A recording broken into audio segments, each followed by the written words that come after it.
Hey everyone, Justin from the Jenni AI team here with our second part of our video series covering how to utilize the Jenni workspace. In today's video, we're going to be going over AI Autocomplete and how to generate suggestions using Jenni. So at any point in your paper, you can simply click Command/ or Control/ on Windows to generate a suggestion using Jenni. As you can see right here, and Jenni actually creates the suggestion on a sentence by sentence basis so that you as the writer is always in control, allowing you to read and understand each generation before adding it into your paper. If you like the suggestion, you can simply click accept. If not, you can press try again or shift right arrow, and Jenni will create a new suggestion just like that.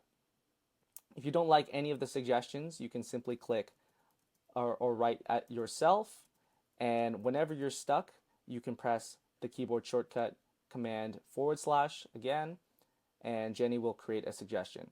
And as you can see here, sometimes Jenni will actually generate a citation as well, and that's something that we'll cover in the next video for now, but I'm just going to accept this into my paper.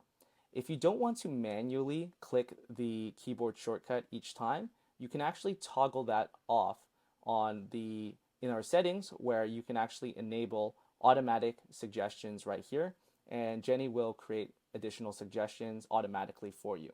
And it's just that simple. Thanks for watching.